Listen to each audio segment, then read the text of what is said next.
3I Atlas is the strangest, most bizarre interstellar object we've ever seen. We can't even really say if it's a comet or not yet. Hawaii's Keck 2 telescope data from August show a plume with measurable nickel pouring off the object, while iron, which should be present with nickel, is absent. The same Keck observations report cyanide and a coma dominated by carbon dioxide. Harvard astrophysicist Avi Loeb says the spectral fingerprint matches nickel tetracarbonyl, a volatile organometallic compound that, until now, we have only seen in human-manufactured industrial processes. Even crazier, 3I Atlas is launching a jet that points toward the sun, not away from it. What's the deal with the missing iron? In every comet we have measured, in our solar system, and in the two previous interstellar visitors, nickel and iron ride together.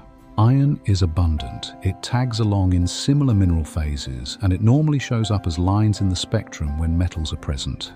If nickel shows up loudly while iron is missing, something strange is happening. Either 3I Atlas is releasing nickel and transforming it into a volatile form that iron cannot enter, or the spectral signal has been misread. Both options are extraordinary. Both deserve hard looks.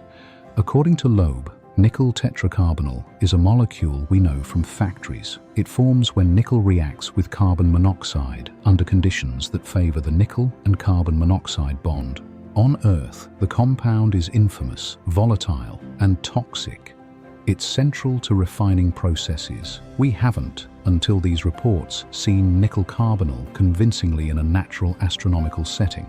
That's why Loeb and a growing number of observers are leaning hard into this.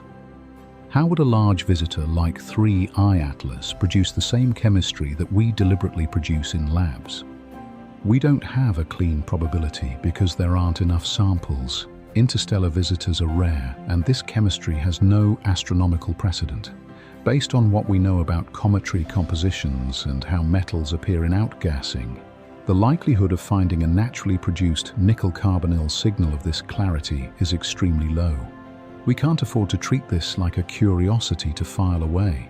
We need to know if 3I Atlas is a natural object or something technological, manufactured, extraterrestrial. Soon the object may blast our Jupiter probe Europa Clipper with its charged particles, giving us a very rare chance to take a direct sample. And the jet firing right at the sun, the jet isn't just odd, it's physically strange, mechanically alarming and scientifically unseen. Comets usually blow material away from the sun. Solar heating drives sublimation. Gas expands. Dust rides the flow. And radiation pressure sends the tail away from the sun. 3I Atlas does the opposite. A plume-pointed sunward implies a mechanism that pushes back against the obvious shove of photons and heat. Possibilities include a vent that naturally faces the sun, a fracture that channels escaping gas in a specific direction, or a photochemical pathway that produces a directed outflow. Are we seeing a surface that is chemically layered and has a fresh, volatile, rich pocket? Avi Loeb takes all of this and has some incredible theories.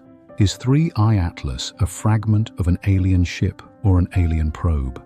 Could it really be artificial? An object from another system is a ledger of that system's chemistry. If it carries a volatile nickel compound we thought existed only in factories, that widens the playbook for planetesimals and for the raw materials that travel between stars. It touches everything from how small worlds process heat to what kinds of molecules can be delivered to young planets. So how do we figure this thing out? First, confirm the nickel with independent spectrographs and look again for iron. Second, pinpoint where the nickel emission lives. High-resolution images and radial profiles should show a plume or a region on the nucleus, not a smear across the background. Third, watch how the signal evolves with time. If nickel rises smoothly as the object warms, that points to a thermal chemistry. If it flickers, that suggests fresh exposure events or mechanical outbursts. In parallel, laboratories will mix nickel-bearing grains with carbon monoxide and carbon dioxide at cryogenic pressures. pump in ultraviolet light and heat cycles, and look for nickel carbonyl forming and surviving long enough to match what the telescopes see. If the lab spectra line up, the natural pathway moves from surprising to believable. If they don't, the possibilities are open. Bottom line, we need more information to know if 3I Atlas is a strange comet or something more. Loeb's bottom line right now is simple. Probable case, it's natural. Then, the small but real possibility, it's engineered. He keeps both on the table because the data is weird enough to test every assumption. In his recent notes, he points to 8 anomalies, with the big 2 being the nickel without iron and the jet pointing toward the sun that showed up in the Hubble frame from July 21st. On the natural side, his working sketch is organometallic chemistry plus geometry. If nickel carbonyl is really present, nature would have to assemble nickel and carbon monoxide into a volatile complex, then vent it through a surface feature that happens to point toward the sun. That could happen if a fracture opened over a nickel-rich pocket, or if photochemistry on fresh material briefly made a directed outflow. He flags this as rare, but not impossible, and wants labs to push on it fast. On the engineered side, he treats it like a black swan scenario, a technological object using a gravity assist near the sun, an Oberth maneuver to change speed with minimal fuel, a probe shedding material in a way that mimics a comet, with a jet that doesn't follow the usual rulebook. He is explicit that the most likely answer is still a comet, but argues the anomalies justify checking the non-natural branch until the evidence rules it out. That's why he keeps asking for raw, calibrated files from every platform, including HiRISE and other Mars assets that shot 3I Atlas during the October pass. The Mars flyby matters because it gives us the sharpest look we will get this pass. The Mars Reconnaissance Orbiter and the Trace Gas Orbiter snapped frames as 3I Atlas came within millions of miles. Those images, when fully calibrated, can show structure in the coma that Earth-based observations smear out. If a jet is anchored to a specific region on the nucleus, the Mars Vantage may be the only place we actually see it cleanly. That allows a direct comparison with the spectroscopic plume analysis from Keck and the composition context from the infrared files. Loeb's view is not that 3I Atlas is alien. His view is that the object is strange enough to earn a full forensic workup. If the chemistry and jet fall back to natural, good. If not, we learn something even bigger about what can cross interstellar space. This visitor, our third so far that we know of, is by far the most interesting yet.